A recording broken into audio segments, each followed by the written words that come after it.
안녕하세요, 구독자 여러분. 항상 다른 분들 사연만 열심히 듣다가 처음으로 사연을 적어보는 갓 30대에 들어가게 된 여자입니다. 사연을 보다 보니 참 다양한 사연들이 있고 이런저런 일들로 고생하신 분들도 많으시더라고요. 힘드셨던 분들의 행복한 새 출발을 응원하면서 제 사연을 시작해볼까 합니다. 제가 오늘 말씀드릴 이야기는 지옥의 문 앞에서 바로 유턴을 한 사이다 파혼 이야기예요. 그 사람과 결혼을 하면 어땠을지 상상만 해도 끔찍하네요. 시작하겠습니다.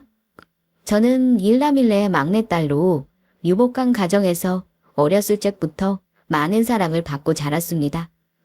기업의 임원인 아버지와 항상 완벽한 내조를 보여주셨던 어머니 아래서 다른 친구들보다 좋은 기회도 자주 가질 수 있었던 것 같습니다. 그렇기 때문에 취업이나 졸업 등에 있어서 조급함이란 단어는 생각해 본 적도 느껴본 적도 없었던 것 같아요. 또한 제가 하고 싶어 하거나 흥미 있어 하는 분야는 꼭 한 번씩 해보라고 도와주시기도 하셔서 대학 졸업도 평탄하게 했고 큰 문제 없이 평소에 꼭 하고 싶었던 쇼핑몰 운영을 시작하게 되었습니다. 평소에 저는 옷도 관심이 많았고 친구들에게 어울릴 것 같은 옷들도 곧잘 사주곤 했거든요. 운이 좋게도 처음부터 많은 사람들이 옷을 구매해 주셨고 매출도 어느 정도 꾸준히 잘 나오고 있었습니다. 사실 처음에는 이미 쇼핑몰도 많은지라 고민도 많았지만 점점 시간이 갈수록 남부러울 것 없이 잘 되어가고 있었고 저 혼자 너무 잘 지내다 보니 연애의 필요성도 느끼지 못했던 것 같습니다. 20대 중반에 졸업하고 저는 3년 정도를 계속 쇼핑몰에 매달렸어요. 새벽에는 동대문을 가서 옷을 가져오고 낮에는 쇼핑몰 관리도 열심히 하다 보니 몸이 10개라도 부족하게 되었어요. 하루하루가 어떻게 지나가는지 잊어버린 지 오래였죠. 그러던 중 친구가 너무 바쁘게 살고 있는 거 아니냐면서 함께 기도를 드리려 교회를 가자고 하는 거 아니겠어요? 모태 신앙이기도 했고 엄마 아빠는 이미 다른 교회를 계속 다니고 계셨고요. 저만 바쁜 탓에 교회를 오래 나가지 못하고 있었는데 텀도 잠깐 쉬는 텀이기도 해서 오랜만에 나가기로 했죠. 코로나 때문에 전반적으로 주춤하기도 했고요. 저는 결혼을 하지 않은 터라 청년부로 나가게 되었고 거기서 제 남자친구를 처음 만나게 됩니다. 많은 사람들이 말하는 교회 오빠 상이었고 저보다 2살이 많았어요. 들어보니 7급 공무원이고 출입국 관리하는 계열이라 공항에서 일을 한다고 하더라고요. 처음 만나는 순간부터 호감형인 인상이 참 마음에 들었고 가자마자 환영해주는 부침성도 밝은 성격도 너무나 좋게 보였어요. 일만 하느라 오랜 기간 느끼지 못했던 설렘이 찾아왔달까요? 뭔가 20대 후반이 되어보니 아무나 가볍게 만날 수 없었는데 이 남자는 저희 엄마 아빠도 만족스러워 할 거라고 생각이 들더라고요. 그래서 더욱 진지하게 생각했던 것도 있어요.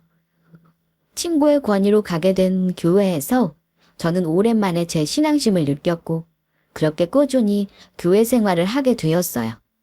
바쁘게 사느라 돌아보지 못했던 것들을 제가 놓친 것들을 보게 되었던 것 같아요. 꾸준히 교회를 나가게 되면서 남자친구랑은 더욱 가까워져만 갔고 서로 나이가 있어 이제는 조심스러웠기에 알아가는 시간을 더 많이 가지게 됐어요. 영화도 함께 보고 대화도 많이 나누고 밥도 자주 먹으면서 서로 고민도 터놓고 얘기하는 사이가 되었죠. 그렇게 오빠 동생 사이로 저희는 천천히 서로에게 다가갔고 결론은 함께 예쁜 연애를 시작하게 되었어요. 서로 바쁘다 보니 자주 보진 못했지만 서로 잘 아는 만큼 서로의 시간을 배려해주고 틈틈이 만나면서 사랑을 점점 싹트여갔죠. 저희는 너무 행복하고 좋았고 이제 결혼만 하면 될 커플이었어요. 교회에서도 모두가 아는 공식 커플이었고요. 그러던 어느 날 저와 함께 친하게 지내던 교회 집사님이 조심스럽게 저를 부르시는 게 아니겠어요. 세아야, 남자친구랑은 잘 지내니? 네, 집사님, 잘 만나고 있어요. 무슨 일 있으세요? 말씀해 보셔요. 아유, 내가 괜한 오지랖 떠는 건 아닌지 모르겠다. 다만 주변에서 하도 말이 많아서 내가 전해줘야 할 것 같아서 내가 널 또 유독 많이 아끼기도 하고. 네, 말씀하세요, 집사님. 주변에서 무슨 말이 도는데요? 저랑 제 남자친구 얘기인 거예요? 사실 그렇다기보다는 그 남자 쪽 얘기라서. 혹시 남자친구 엄마 만나본 적 있니? 아니요, 아직 없어요. 결혼 얘기가 구체적으로 나온 것도 아니라서. 결혼 준비 시작하면 이제 만나뵈려고 해요. 왜요? 만나뵌 적 있으세요? 응, 예전에 나 그분 만나뵌 적 있거든. 근데 어느 순간부터 잘 나오시다가 안 나오시는 거야. 그래서 이사 가셨나 생각하고 있었는데 그러고 보니 여기서 쫓겨난 거라고 아시더라고. 아들은 청년분이 그냥 다니고 있는 것 같고. 어머, 정말로? 왜요? 왜 쫓겨나셨대요? 아유, 말로는 좀 외모도 괜찮고 직업도 괜찮은 청년부 여자애들 보이면 밥 먹고 친해져서 그렇게 아들하고 잘되라고 밀어준다고 하더구나. 들어보니 거절하면 그렇게 쌀쌀맞대 굴면서 교회 전체에 안 좋은 소문을 내고 다녔대. 처음에는 교인들이 모두 믿었지만 거짓말이 드러나면서 교회에서 쫓겨났었나 봐. 그래서 혹시나 봤나 했어. 조심해서 나쁠 건 없으니. 정말요? 처음 들어요. 생각해보니 남자친구도 엄마 얘기를 한 적이 많이 없었어요. 나도 들은 거니까 새알라 직접 보고 얘기를 나눠봐. 소문이 진짜가 아닐 수도 있고 아님 정말 좋은 분으로 성격이 바뀌셨을 수도 있으니. 네, 집사님 감사해요. 저를 정말 아껴주시고 예뻐해 주시는 집사님이 그런 말씀을 하셔서 저는 정말 놀라웠어요. 그런 말씀을 하시는 게 쉽지 않으셨을 텐데 정말 감사하기도 했고요.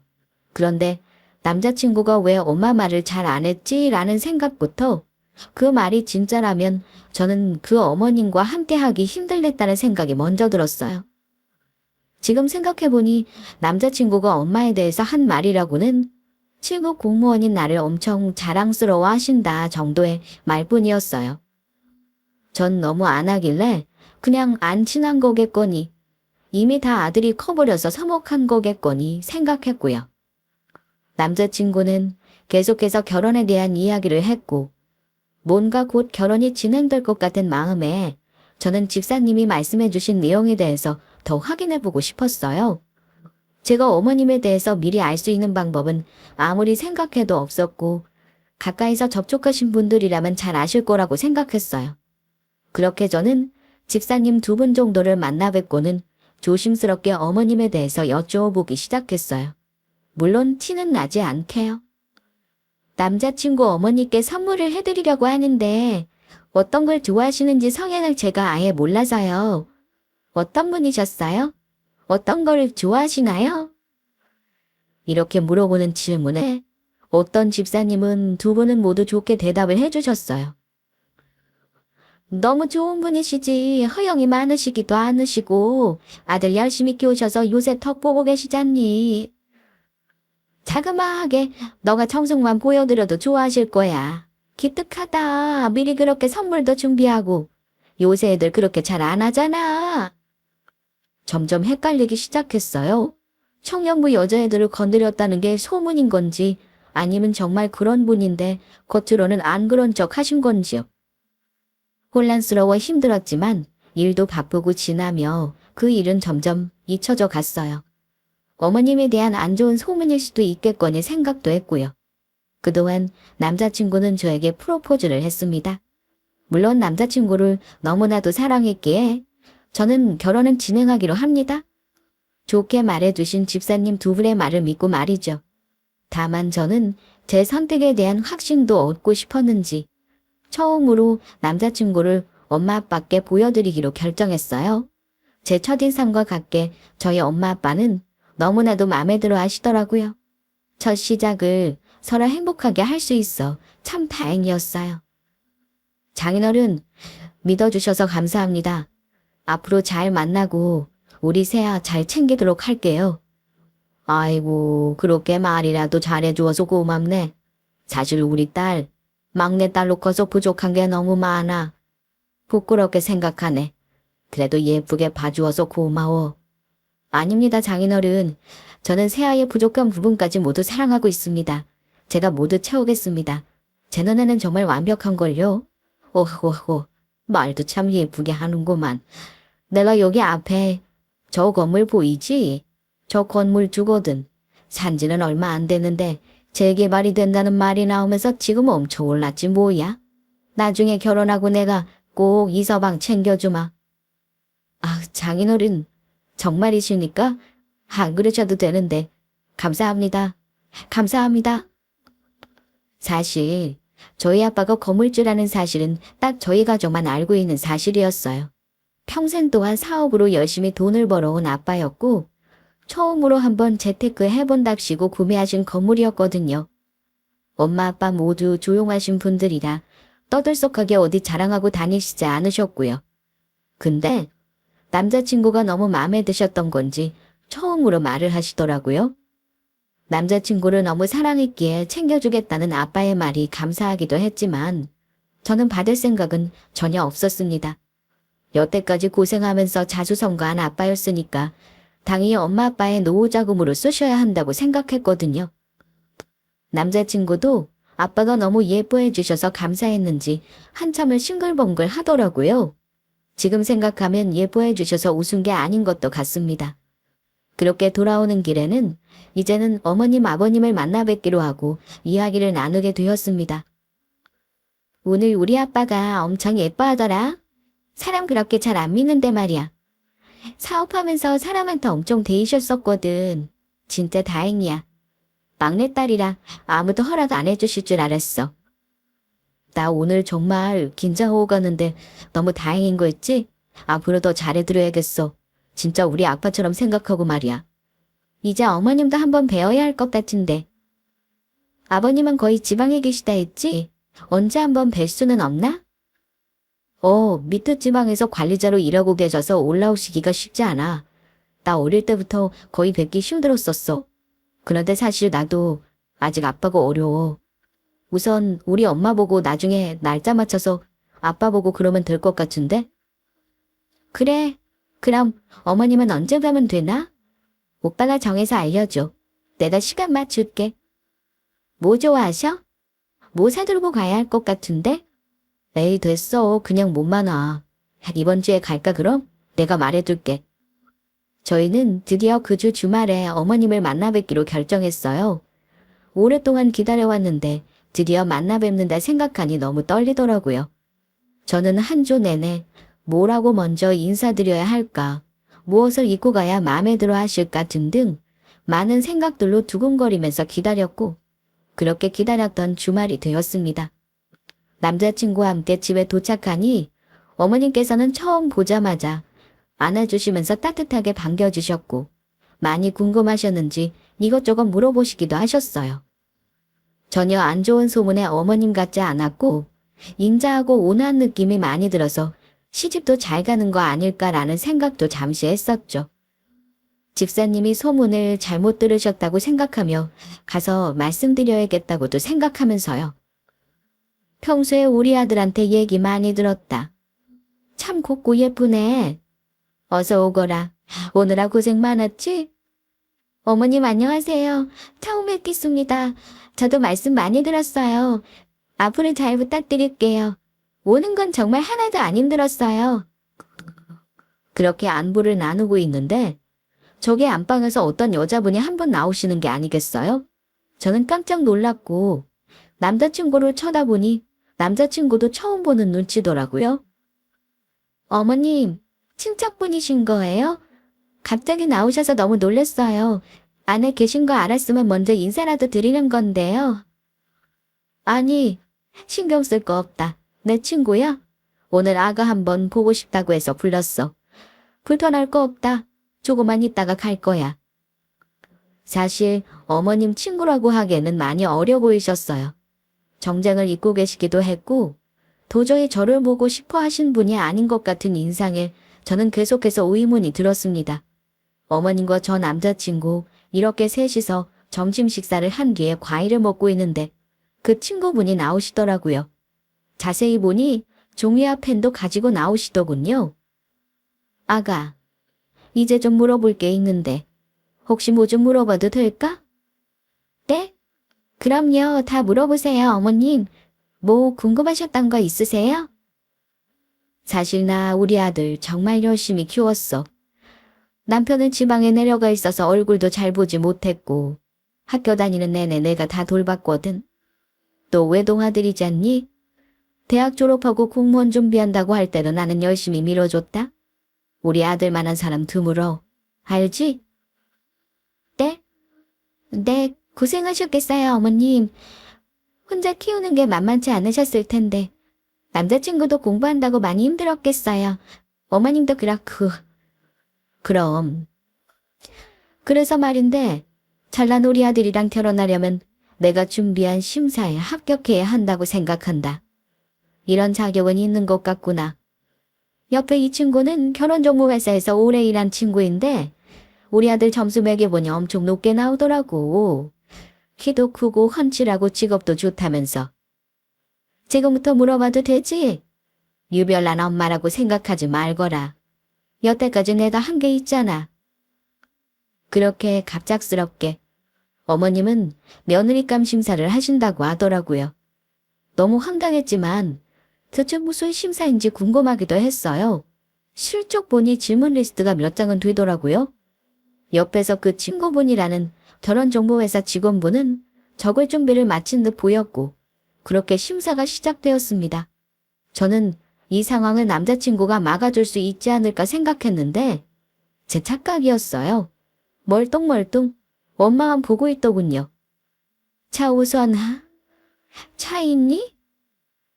차는 있습니다. 제가 그냥 몰고 다니는 출퇴근용 차예요. 차 있대요. 옆에 거기에 체크해 주세요. 이런 식으로 진행되는 심사는 거의 30분 동안 면접처럼 진행이 되었습니다. 질문은 점점 디테일해져 갔고 제 명의로 땅이 있는지, 유전적 지병이 있는지, 전에 남자친구는 오래 만났는지, 엄마 아빠의 직업과 재산까지 물어보시기 시작했죠. 너무나도 불쾌했고 저는 대충 대답하면서 빨리 이곳을 떠야겠다는 생각밖에 하지 않은 것 같아요. 아들이 대통령이어도 이 정도는 안 할 거라고 생각했거든요.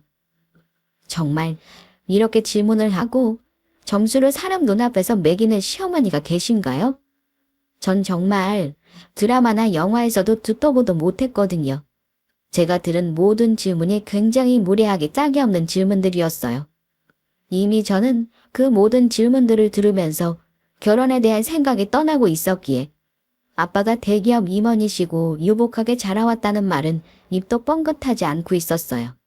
괜히 말해서 좋을 게 없겠다 싶었죠. 재산은 숨길수록 좋다는 말도 있잖아요.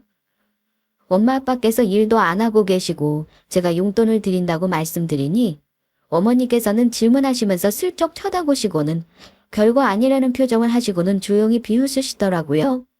제가 아무 조건도 갖춰져 있지 않다고 생각하셨겠죠.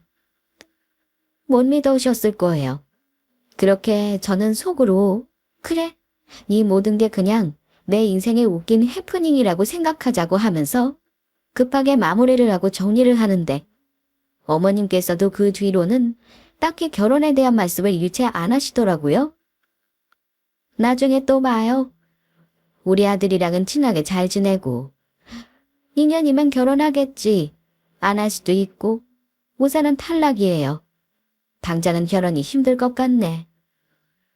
제 앞에서 점수가 채워지지 않아서 탈락이라고 대놓고 말씀하시더라고요. 제대로 말씀도 안 드리고 수입도 반타작 내어서 말씀드렸더니 만족스러우지 못하셨겠죠? 남자친구도 제 수입은 정확히 몰랐기에 정말 그 수입인 줄 알았을 거예요. 근데 저는 어머님이 좋아하시든 안 좋아하시든 아무 생각도 안 들더라고요. 이미 아니다 싶었으니까요. 합격이어도 전 결혼은 절대 안 하겠다고 생각했어요. 그렇게 뛰쳐나가려던 중에 남자친구가 갑작스럽게 한마디를 하고 말죠. 맞다. 장인어른 우리 맨날 보는 건물 있지. 거기 건물주시래. 뭐? 그게 진짜니? 거기 이제 많이 올랐다고 들었는데. 진짜? 저번에 그거 말씀해 주시면서 결혼하면 보태주신다고 하셨어? 정말? 너무 잘 됐구나. 아가, 진짜니? 결혼하면 너무 좋겠구나. 우리 아들도 편하게 살 수 있을 것 같고, 또 보태주신다고 하셨다고 하니, 이렇게 감사한 일이 어딨겠니? 드디어 찾았네. 합격이다, 합격이야. 그 건물주라는 사실이 이 모자에게는 그렇게 중요한 플러스 요인이었던 것 같습니다.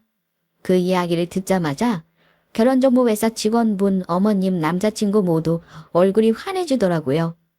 점수가 좀 올랐는지 모르겠어요. 물론 결혼에는 돈이 중요하다지만 거의 어머님은 아들에 대한 자부심으로 장사를 하고 계시는 것 같았어요. 그 후로는 나오는 중에도 어머니께서는 계속 며느리는 일해야 한다면서 말씀을 하셨고 앞으로는 이렇게 본인이 하실 거라고 하면서 신나셔서는 각오 같은 것도 말씀하시더라고요. 개입을 많이 하실 거라고도 미리 언급을 하셨어요. 이미 저는 탈락이라고 한 순간부터 한 귀로 듣고 한 귀로 흘리고 있었으니 아무런 말도 들리지가 않았죠. 그냥 앞으로는 어머님이든 남자친구든 두 번 다시 볼 일 없겠다 생각했어요. 그렇게 집에서 뛰쳐나오면서 저는 이미 파혼을 생각하고 있었거든요. 돌아오는 길에 저와 남자친구는 처음으로 다투기 시작했어요. 아니, 아까 어머님이 하신 거 그거 뭐야? 며느리 심사? 서류 심사 같은 거야? 왜 엄마 안 말린 거야? 그게 지금 맞는 거라고 생각해? 아니, 난 그냥 정보라고 생각했어. 우리 엄마는 너에 대해서 잘 모르니까. 그게 그렇게 불편했어? 난 그게 이해가 안 가는데? 난 오빠가 이해가 안 가는데. 거기서 우리 오빠 건물은 왜 말한 거야? 난 말하고 싶지 않았는데? 우리가 합의한 것도 아니고. 우리 엄마가 탈락이라고 말을 했잖아. 너 안 좋게 보는 것 같은데 그걸 그냥 두고 볼까? 난 너랑 좋고 결혼하고 싶은데 그냥 그걸 두고 봐? 건물 있다고 해야지만 날 좋게 보시면 그게 날 예뻐하시는 거 맞아. 그건 날 예뻐하시는 게 아니고 건물을 예뻐하시는 거지. 그리고 처음 본 사람한테 그게 뭐 하시는 거야. 참, 내가 어이가 없어서. 심사 탈락하면 뭐 어떻게 하실 건데. 헤어지게 굿이라도 지내신대. 뭔 말을 그렇게 해. 어찌됐든 내 뜻은 존중해 주셨겠지. 왜? 뭐 찔리는 거 있어? 질문한 것 중에? 뭔 소리야 그게? 찔리는 게 있다니? 어머님이 뭘 잘못하셨는지 오빠도 모르는구나. 말을 말자 그냥. 그렇게 남자친구와 크게 다투고 나서 집에 오는 길은 정적만이 가득했어요. 전 저를 심사하신다는 자체가 이해가 안 갔거든요.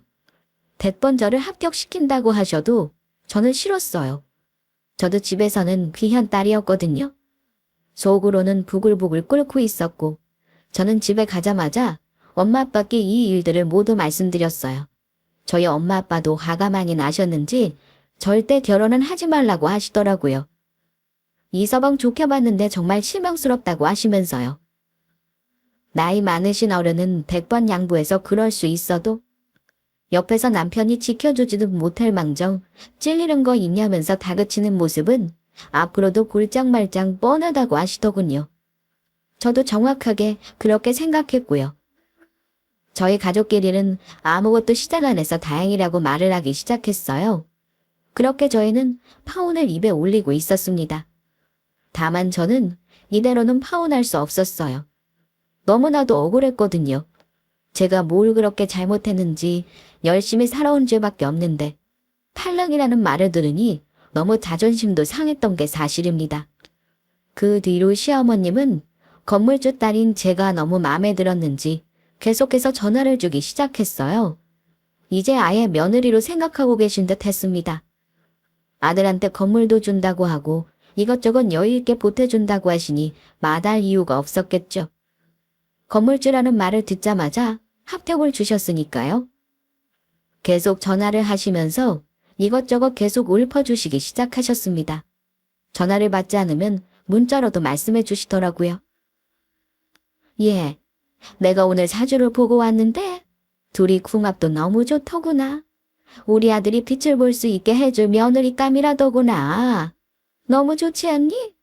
둘이 애도 2년 안에 가지면 아주 기똥차내가 나온대. 아직 생각 없어요, 어머님. 저희 준비되면 천천히 가질게요. 아니, 애는 생기면 다 키우게 되어 있는데 무슨. 그렇게 애 가려서 가지면 못 쓴다. 꼭 2년 안에 가져야 한다. 아, 그리고 요리도 미리 배웠으면 좋겠는데. 무슨 요리요? 우리 아들이 잘 먹는 음식들이 있는데 꼭 엄마 마셔야 먹거든. 그것 좀 알려주게. 결혼하기 전에 몇 달 동안 왔다 갔다 하면서 배워라. 이제 제 음식에도 적응해야죠, 어머님. 종갓집도 아니고 저희가 알아서 할게요. 요새 워낙 음식들이 잘 나오잖아요. 예, 말하는 거 봐라. 맛은 누가 하느냐에 따라서 천차만별이다. 우리 아들은 내 밥만 맛있게 먹는다니까. 그리고 요즘 음식들이 좋으면 뭐하니?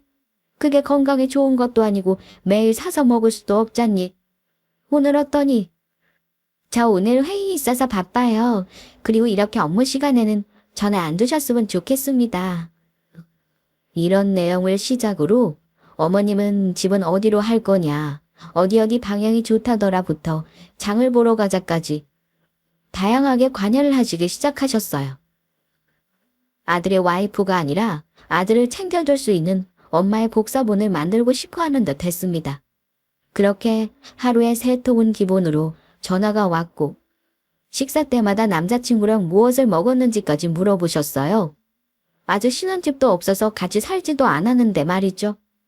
물론 저는 바쁘다는 핑계를 대고 남자친구와의 결혼 준비를 완전히 멈춰버렸고 어떻게 시원하게 파혼을 할지 계속해서 생각하게 됩니다.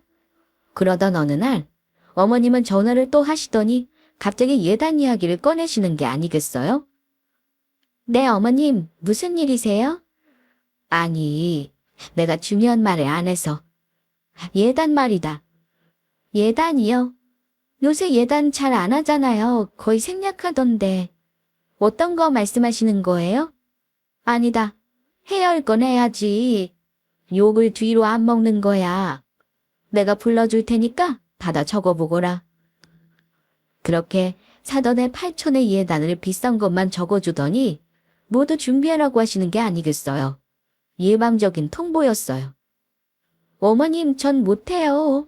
그 많은 걸 제가 어떻게 다 해요? 우리 아들 기 좀 살려주는 게 맞지. 너 남편 될 사람인데. 그럼 어머님 돈으로 하셔서 아들 기 많이 살려주세요. 니네 집 돈 많지 않냐? 건물도 있다고 하지 않았어? 이거 하나 해주는 게 그렇게 어렵니? 처음에 한 번 잘하면 두고두고 칭찬받을 텐데 그럼 너도 좋지 않겠니? 제 돈 아니에요. 건물 제 것도 아니고 전 아무것도 몰라요. 그리고 들어보니 너 쇼핑몰도 엄청 유명한 곳이더니 왜 안 해줬겠니? 그러고 보니까 쇼핑몰도 돈 잘 벌더만. 내가 결혼하면 잘해주마. 우리 아들한테 이렇게 도움이 될 며느리를 만나려고 내가 여태까지 결혼 안 시키고 기다려왔나 보구나. 아무튼 저대로 준비해주길 바란다. 어머님, 제가 고생해서 번 돈이지 오빠 도움 주려고 번 돈 아니에요. 오해하지 마세요. 쇼핑몰 그렇게 유명하지도 않고요. 인건비에 모해하면 돈 남는 것도 없습니다. 들어가 보겠습니다. 점점 어머님의 요구는 황당해져만 갔고 어떻게 해야 할지 저는 계속 고민하기 시작했어요. 그렇게 저는 상견례장에서 파혼을 선언하기로 하고는 남자친구와 자연스럽게 상견례 날짜를 잡게 되었죠. 어머님은 날이 갈수록 저를 마음에 들어 하시는 것 같았고 본인 아들이 받을 것들에 대해서 기대가 엄청 되시는 듯 보였어요. 언감생심, 꿈도 꾸시면 안 되는 것들이었죠. 저희 아빠 건물이나 제 쇼핑몰 매출이나 모두 다요. 저희 엄마 아빠도 파혼을 말하는 것을 확실하게 두 눈으로 보고 싶으시다며 상견례에 두 분 모두 참석하신다고 하셨고 그렇게 저희 모두 상견례로 향했습니다. 저는 엄마 아빠와 함께였고 남자친구는 어머님과 함께였어요. 아버님은 오늘도 시간을 빼지 못한 듯 싶었습니다. 그다지 어머님과 교류가 많아 보이지도 않았고 결혼 전에만 한 번 뵙는 걸로 이야기는 시작되었습니다. 그렇게 오고 가고 평범한 상견례가 진행되던 와중에 어머님은 계속해서 핸드폰을 보시는 게 아니겠어요? 어머님, 혹시 뭐 불편하신 거 있으세요? 자꾸 핸드폰을 보시길래 아버님께 연락 오시기로 한 거예요? 아, 아니, 그게 아니고, 제가 제일 친한 계모임이 있거든요, 사돈어른. 그분들이 얼마나 우리 아들이 장가를 잘 가는지 궁금하다길래 전화로 들려주고 있었어요. 괜찮으시죠? 사적인 내용이 없으니. 들어보니 저희 상견례 이야기를 전화를 통해 친구분들께 들려주고 계신 거였어요. 정말 황당하게 짝이 없는 말이었습니다. 아무리 생각을 깊게 안 하신다지만 이렇게까지 배려 없이 행동을 하다니요. 상견례 때 전화통화로 다른 분들에게 들려주다니. 이쯤 되니 파혼이 문제가 아니라 이런 사람을 믿고 결혼하려고 했던 제 자신이 창피해지기 시작했어요. 어머님, 그래도 저희끼리 상견례를 진행하는 건데 이건 아니지요. 저희 엄마 아빠도 계신데요. 전화 끊으시고 집중하시는 게 좋을 듯 싶습니다. 그럼 이것만 대화 나누고 끊을 수 있을까요? 사돈날은 저희 동네에서 8층짜리 건물, 사돈이 가지고 있는 건물 맞죠? 워낙 다들 안 믿어서 이 정도는 돼야 우리 아들 장가 간다고 누누이 말했는데 듣지도 않고 이상한 초자들 붙여주는 게 아니겠어요? 지금 말해주시면 모두 믿을 거예요. 아들한테 들었는데 나중에 보태드 주신다고. 맞지요? 제가 7급 공무원으로까지 키운 보람이 있네요. 저는 정말 건물 지겨워서 이제 신물이 나더라고요. 제 건물도 아닌데 대체 왜 그렇게 집착하시는 걸까요? 저희 아빠가 건물이 없었으면 두 번 다시 보려고 하시지도 않았었는데 말이죠. 저는 황당해하는 엄마 아빠의 얼굴을 보고는 더 이상 참지 못하겠더라고요. 저기 어머님, 절도범이세요. 왜 자꾸 뭘 달라고 계속 그러세요? 저희 아빠 맘이죠, 그건. 저희 아빠 건물이지 무슨 이 사람 건물이에요? 어머님 저 며느리 심사하셨죠? 처음엔 탈락이라고 했다가 아빠 건물주라고 하니 그 소리 듣자마자 합격이라면서 웃으셨고요. 저도 시어머니 심사 좀 해야겠어요. 같이 결혼하는 건데 저는 못했잖아요. 뭐야? 뭐래? 왜 너가 날 심사하냐? 너가 우리 집에 들어오니 내가 심사하는 게 맞지? 요즘 시대에 누가 누구 집에 들어가는 게 어딨어요. 사랑해서 그냥 같이 결혼하는 거죠. 들어오세요. 저는 어머님의 말을 싸그리 무시하고는 결혼정보회사에서 미리 섭외한 두 분을 들어오라고 말씀드렸어요. 이때도 어머님은 전화통화를 계속 하시고 계셨어서 친구분들도 계속 듣고 있는 듯 보였고요. 어머님은 놀란 나머지 아무 말도 하시지 못하더라고요. 지금 뭐 하는 건지 어리둥절하셨죠. 그건 남자친구도 마찬가지였어요. 남자친구는 여자친구인 저도 지켜주지 못하고 자기 어머니도 챙기지 못하는데 도대체 무엇을 지킬 수 있었던 걸까요? 아직도 의문입니다. 그렇게 두 명의 직원분이 들어오셨고 저는 제 옆에 앉게 한 뒤 보란듯이 심호심사를 시작하기 시작했어요.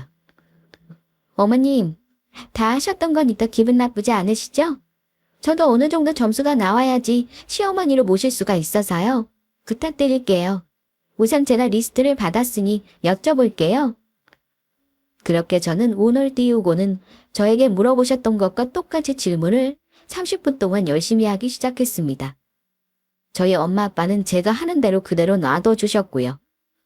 어머님 명의로 땅이 있는지, 어머니께 유전적 질병이 있는지, 따로 어머님이나 아버님이 매도하신 전적은 없는지, 여태까지 모아두신 재산이 얼마나 되는지 등등이요. 그런 사람에게는 눈에는 눈, 이에는 이죠. 이런저런 질문을 물어보는 내내 어머님은 저에게 며느리 심사를 하셔서 그런지 아무 말도 못하시고는 꾸역꾸역 솔직히 대답을 하시더라고요. 그 모습이 참 우스웠습니다. 왜 저한테 그러셨을까 안타깝게도 했고요. 아이고, 어머님 어떡해요? 지금 점수를 냈는데 기준점에 떨어지세요. 명의로 되어 있는 땅도 없으시고 따로 저희 아빠처럼 건물도 없으시고 뭐 하셨어요 여태까지. 결혼하려 했는데 아쉽네요. 저도 저한테 도움이 되는 결혼을 해야 하니까요. 탈락이세요, 어머님. 결혼 못하겠네요. 뭐야? 지금 뭐 하는 거냐? 시애미를 상대로. 지금 상견례 하고 있는 중이잖니? 저도 같이 지낼 가족이니까 어느 정도 점수나 맞아야 잘 지낼 수 있는 거 아니겠어요? 전화 안 끊으셨죠? 친구분들, 들으셨어요? 죄송해요. 어머님 아들 가지고 장사 실패하셨어요. 기준점에 안 맞아서 탈락하셨거든요. 안타깝게도 여기 아들 건물주는 되기 힘들겠어요. 다른 분들 많이 소개시켜 주세요. 너 조용히 못해.